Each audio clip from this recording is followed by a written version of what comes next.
Hello Rohan, তুমি কোথায় আছো বাবা এখন? আম্মা, আমি তো একটু বাইরে আছি। কেন, কোনো সমস্যা? না, সমস্যা না। এই বিছানার নিচ থেকে কি তুমি টাকা নিছো? কই না তো আম্মা। আমি বিছানার নিচ থেকে টাকা নেবো কে? মাঝে সাথে টাকা হারালে তো তোমার মেয়েই নেই। আমাকে অযথা দোষী করো কেন তুমি? আচ্ছা, টাকা হারাইছে ভালো কথা। তুমি একটু বাড়ি এসো তো বাবা, তোমাকে একটু আমার ভীষণ দরকার। আমাকে আবার এই মুহূর্তে কি দরকার? একটু বলোই না, মোবাইলে শুনি। ঘোরার ডিমে এখন আবার এই মাত্র বাসা থেকে আসলাম, আবার বাসাতে যেতে হবে। তুমি বলো আমাকে। তোমার বাবা তো যশোর চলে গেছে, তো তুমি নাকি আমাকে নিয়ে ঘুরতে যাবে, তুমি বলছিলে সেদিন। তো আসো, আজকে না হয় যাবো। হ্যাঁ, তুমি যে কতটা যাবে এটা তো আমি ভালো করেই জানি। এতদিন ধরে তোমাকে বলতেছি যে আমার চলো কক্সবাজার যাই, না হয় কোথাও কোথাও বেড়াইতে যাই। তুমি যাও না, আর আজকে তুমি যাবে, তাই না? হ্যাঁ, এটাও আমাকে বিশ্বাস করতে হবে। না জানি কোন ফান্দে ফেলানোর জন্য আমাকে বাসাতে ডাকতেছো, এসব বুঝি না মনে হয় না। দেখো রোহান, আমি সত্যি তোমাকে নিয়ে ঘুরতে যাব। তুমি না এতদিন ধরে আমাকে বলছিলে যে আম্মা চলো কোথাও যাই, ঘুরতে যাই, সময় পাও না কেন? আমি তো তোমার বাবার জন্য সময় পাই না। তাকে দেখাশোনা করতে হয়, সে অফিসে যায়, তার সমস্ত কিছু করে দিতে হয়। আবার এদিকে তোমার বোনটা। আর আজকে তো সুযোগ হয়েছে, দেখো তোমার বাবা যশোর গেছে, আসতে 7-8 দিন সময় লাগবে, সে একটা জরুরি কাজের জন্য গেছে। আর এই ফাঁকে তোমার সাথে সব জায়গায় বেরাবো, তোমার যত মনের আশা আসে সব পূরণ করবো আমি, বুঝতে পারছো? তুমি না আগে বলতে আমাকে তুমি ঘুরতে নিয়ে যাবে, আমাকে নতুন নতুন ড্রেস কিনে দেবে, তোমার কত স্বাদ। শোনো, তোমাকে এত তেলালো লাগছে কেন আমার, হ্যাঁ? তুমি যদি আমার পুত্রের সন্তান না হয়ে পেটের সন্তান হতে, তাহলে ঠিক আমার এক কথা রে তুমি রাজি হয়ে যেতে বা চলে আসতে। আমার সে কি তোমার বন্ধু বান্ধব তোমার কাছে বড় হয়ে গেল? খালি বাইরে যে আড্ডা মারো সবসময়, হ্যাঁ? না মা, তুমি এরকম করে আমার সঙ্গে কথা বলতে পারো না। আমাকে আঘাত করতেছো তুমি। দেখো, আমি তোমার প্রশ্নের সন্তান হলো, আমি তোমাকে নিজের মায়ের মতোই ভাবি। এরকম কথা বলো না তুমি। আর শোনো, বাবা চলে গেছে তাতে কি হয়েছে? আমি তো আছি। আমি তোমাকে সেদিন বলছিলাম, আমার কথা থেকে তুমি রাজি?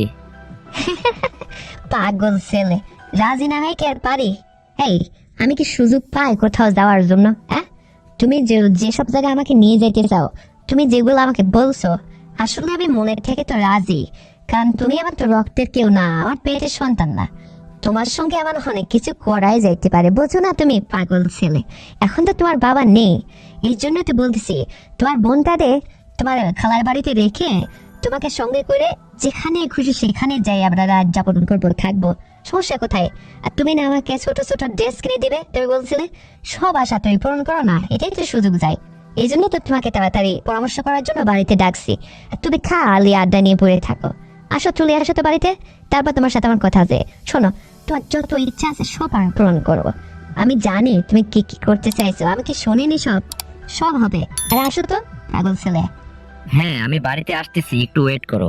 আর শোনো, আমি ঠিক করেছি, যেহেতু তুমি যাবেই, তাহলে আগামী কালকে আমরা রওনা দেব। আমার একটা বন্ধুর বাড়ি আছে, ওর বাড়িতে একদম ফ্রি 4টা রুম। ও একটা রুমে থাকে, ওকে বলে একটু ম্যানেজ করে নেব। তুমি যে আমার আম্মা, ওকে এই পরিচয়টা দিব না, বুঝতে পারছো? ওখানে বেশ মজা হবে। ও আচ্ছা, তোমার ওই বন্ধুর বাড়িতে তার ফ্যামিলির আর লোকজন থাকে না? না না, তার বাড়িতে ও শুধু একাই পড়ে আছে। ও ও 2 দিন পরে চলে যাবে, কারোর উপর বাড়িটা বুঝিয়ে দিই। ওর ফ্যামিলির সবাই আমেরিকাতে থাকে। এটাই ভালো হবে। যাবে তুমি? হ্যাঁ, তাহলে তো যাওয়াই যায়। তাহলে তো অনেক ভালো হবে। এই শুনো, তোমার ছোট বোনটারে একদম বুঝতে দেওয়া যাবে না, বুঝতে পারছো? আমরা বলবো যে আমরা কোথাও বেড়াইতে যাচ্ছি। আচ্ছা, ওখানে কয়দিন, 2-3 দিন থাকা যাবে তো? আমার আবার 2-3 দিন না থাকলে হবে না, কারণ আমি তোমাকে বেশ টার্গেট করছি অনেক দিন ধরে, জানো? এই স্বপ্নটা যেন আমার পূরণই হচ্ছে না। তুমি কিন্তু ওকে একটু ম্যানেজ করবা, বলবা কি যে 2-4 দিন থাকবো এখানে, বুঝতে পারছো? হ্যাঁ রে বাবা, ওকে আমি বলি ম্যানেজ করে নেব। ও আমার খুব কাছের ফ্রেন্ড। ওকে বললে ও কোনো আপত্তিই করবে না। একদম 2-4 দিন কেন, 1 সপ্তাহ থাকলেও কোনো সমস্যা নেই। তবে একটা কথা, আমি তোমাকে যেটা বলছিলাম পূর্বে, সব আশা পূরণ করবে তো? অযথা ওর বাড়িতে যায় যদি তুমি আবার আমার কথা না শোনো, তাহলে তো যে লাভ নেই, বুঝতে পারছো? পাগল ছেলে, কি যে বলো তুমি! হাই, আমি তোমার আশা পূরণ করার জন্যই তো তোমার বন্ধুর বাড়িতে যাব। আর আমি তো এই সুযোগের অপেক্ষায় ছিলাম, কারণ তোমার বাবা সে বুড়ো হ্যামলা বাড়ির থেকে কোথাও যায় না, নড়েই না। এই যে দেখো, কতদিন পরে সে যশোর চলে গেল। এই যে তো একটা সুযোগ, আর এই সুযোগকে না আমি তোমার সঙ্গে, তোমার আর আমার যত আশা ছিল সব পূরণ করব। যেখানে খুশি সেখানে যা খুশি তা করব। কেউ বাধা দেবে না, শুধু একটু নিরিবিলি জায়গার দরকার। আর যেহেতু তোমার বন্ধুর একটা ফ্রি বাড়ি আছে, তো আর কোনো সমস্যাই নেই। আর শোনো, তোমার যত আশা আছে সব আশা আমি পূরণ করব। কারণ আমি ইদানিং দেখছিলাম যে তুমি আমাকে যেভাবে ফলো করো, বা আমার সমস্ত কিছু দেখে তুমি যেভাবে তোমার মধ্যে চাওয়া যাচ্ছে, তোমার সব আশা পূরণ করব। তোমার কোনো ইচ্ছাই আমি অপূরণ রাখবো না। তুমি শুধু ওই জায়গাটাকে ম্যানেজ করো, কালকে কিন্তু তাহলে আমরা রওনা দেবো। আর কোনো কথা নাই, ঠিক আছে? ঠিক আছে, তাহলে তো ভালোই হবে। আর আমিও কখনো ভাবতেই পারিনি যে তুমি আমার কথায় রাজি হয়ে যাবে এইভাবে, বুঝতে পারছো? শোনো, আমি কিন্তু তোমাকে যেভাবে চাইবো তুমি সেইভাবেই দেবে তো নাকি? আরে হ্যাঁ রে বাবা, অবশ্যই দেব। তুমি চাও যেভাবে তোমার, আমি তো কোনো ইচ্ছাটাকে অপূরণ রাখবো না, সব ইচ্ছাই পূরণ করব। বুঝছো না, তোমার বাবা বুড়ো হয়ে গেছে, সে এখন ঠিকঠাক মতো চলতেই পারে না, তার বয়স হয়ে গেছে না। এখন আমার তো আসলে, আমি তো এরকম হইনি এখনো, আমি তো ঠিকঠাক আছি, তুমি তো জানোই। আর আমার সে তোমার বাবার বয়স অনেক বেশি, এই জন্যই তো তার সঙ্গে আসলে আমার যায় না। এখন কি করবো বলো, ফ্যামিলি সেই সময় ধরে বেড়ে দিছিল, তাই হয়েছিল। এখন আমার তো লাগবে, বোঝো না? আর আমিও তো সুযোগ পাই না, এটাই তো সুযোগ। আর যখন তোমার এই ছোট বোনটার বিয়ে হয়ে যাবে, তখন তো বাড়িতে ফাঁকাই, তখন তোমার বাবা যখন বাড়িতে থাকবে না, তখন বাড়িতেই না হয় হবে। আর এখন তো বাইরে যেতেই হবে, তাছাড়া তো আর সম্ভব না, বোঝো তো তুমি? ওর তো বুদ্ধি শুদ্ধি হয়ে গেছে।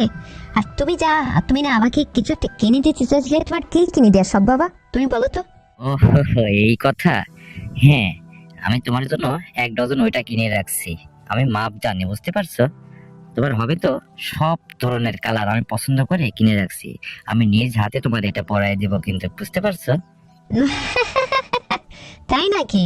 তাহলে তো ভালোই হবে। আর আমি তো এটাই চাচ্ছি। কয়টা, 1 ডজন কিনছো? তাহলে তো আমার অনেক দিন যাবে রে বাবা। আচ্ছা ঠিক আছে, তুমি নিজে হাতে এটা পরাই দিও, বুঝতে পারছো? আর আমি তো এটাই চাচ্ছি, তুমি সুন্দর করে আমি সেজে গুজে যাব। আর শোনো, নিজে হাতে আমাকে এটা পরাবা। আর কি কি কিনে দেবা? আমার যেগুলি যেগুলি আমার ইচ্ছা আছে, তোমার সামনে আমি এমন কিছু ড্রেস পরে এমন ভাবে মনে করো সুন্দর করে সেজে গুজে করে বেড়াবো, যাতে তোমার খুব পছন্দ হয়। আমি তো বলছি রে বাবা, তোমার বোনের যত আশা আকাঙ্ক্ষা আছে সব পূরণ হবে। তুমি যেখানে ঘুরতে নিয়ে যাবে, তুমি যেভাবে যে পোশাকে আমাকে দেখতে চাইবে, আমি সব রকম পরিবেশন করবো তোমার সামনে। শুধু আমি তোমার খুশি থাই, আর আমার লাগবে এই জন্য আর কি। আমিও তোমাকে খুশি করতে চাই, বুঝতে পারছো? শোনো, একটা গল্প শোনো।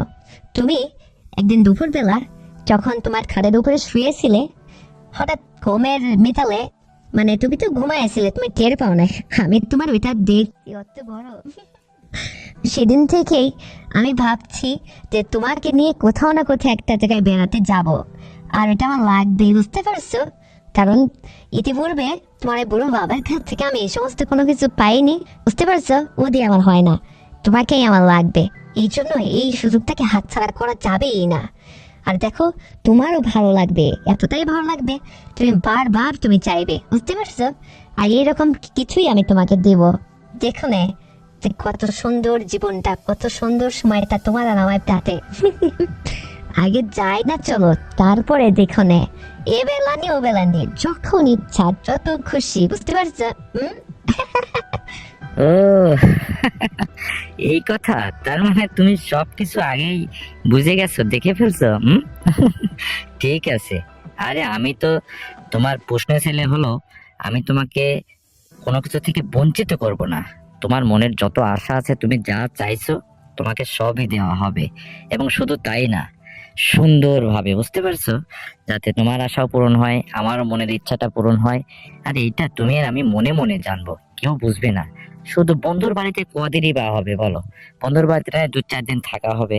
সে 2-4 দিন না হয় যত খুশি তত আমরা ঘুরলাম বা ওই সমস্ত করলাম, কিন্তু বাড়িতে আসার পরে মানে ছোট বোনটার আড়ালে যখন সুযোগ হয় তখনই হবে। সমস্যা কোথায়? আরে তোমার জন্য আমি থাকলাম, প্রয়োজনে জীবনে কাউকে জীবন সঙ্গিনী করবো না আমি, বুঝতে পারছো? তোমার জন্য আমি থেকে গেলাম, টেনশন করিও না। শোনো, আমিও জানি কি বাবা, আমাকে পাওয়ার পরে আসলেই তোমার এটাই মনে চাইবে যে তুমি কাউকে জীবন সঙ্গে নিয়ে করবে না, এটা আমি জানি। কারণ নিশ্চিত আমি যে একটাবার তুমি আমার সঙ্গে ঘুরতে যাও না তোমার বন্ধুর বাড়ি, 2-4 দিন থাকি না, তুমি তখন বলবা যে এত ভালো লাগায়, এত শান্তি সুখ, এই বেড়ানোর মধ্যে, এই সমস্ত মধ্যে। আর আমি তোমাকে যা দিব, বুঝতে পারছো? তোমার তখন কাউকে ভালোই লাগবে না আমাকে ছাড়া। আর আমি তো এটাই চাচ্ছি, কারণ আমার তো এখনো সামনে অনেক দিন পড়ে আছে। এতদিন আমি এভাবে বিঠে যাব, তা কি হয়? এই জন্যই তো তোমাকে ডাকছি রে বাবা। আর এটা কেউ বুঝবেও না, শুধু তুমি আর আমিই জানবো। টেনশন কোথায় বলো? তো ঠিক আছে, শোনো, তুমি দেরি করো না, ওদিককার কাজ সেরে তুমি বাসায় চলে আসো। তারপরে একসাথে বসে সব বুদ্ধি পরামর্শ করে গুছগাছ করে নিয়ে কালকেই কিন্তু বের হয়ে পড়বো। আর তোমার ছোট বোনকে আমি কালকেই ওর খালার বাড়িতে পাঠিয়ে দিচ্ছি। বলবো যে আমরা কোথাও যাচ্ছি, ওকে নেব না, বুঝতে পারছো? ঠিক আছে, তাই হবে। আচ্ছা আম্মা শোনো, এই যাওয়ার কথা বা এই যে কালকে আমরা যাচ্ছি, এই বিষয়টা একটু মাথায় চিন্তা করে এখন তোমার কেমন লাগছে বলো তো? হ্যাঁ, তোমার সাথে কথা বলতে লাগলে আবার যে অবস্থাটা হচ্ছে, আর কালকে না জানে যাওয়ার পরে কি হবে। পাগল ছেলে, হাসো চটক করে বাড়ি। আচ্ছা আম্মা, আমি এই যে আধা ঘন্টা পরে বাসাতে চলে আসতেছি, এসে পরামর্শ করবো, ঠিক আছে? তো রাখি এখন। ওকে, তাড়াতাড়ি চলে আসো। Bye bye. তো বন্ধুরা, আমার পোষা ছেলে আর আমার এই পরকীয়া সংলাপটি শুনে আপনাদের কেমন লেগেছে? যদি আপনাদের বিন্দুমাত্র বিনোদন দিয়ে থাকে, তাহলে এক্ষুনি আমার চ্যানেলটিকে সাবস্ক্রাইব করে দেন, ভিডিওতে একটা লাইক দেন, আর শেয়ার করে আপনার কাছের বন্ধু বান্ধবকে দেখার বা শোনার সুযোগ করে দেন। আর হ্যাঁ বন্ধুরা, আগামীকাল আরো সুন্দর গল্প নিয়ে আসছিস। ততক্ষণে সবাই ভালো থাকবেন, নিজের স্বাস্থ্যের যত্ন নেবেন। আল্লাহ হাফেজ।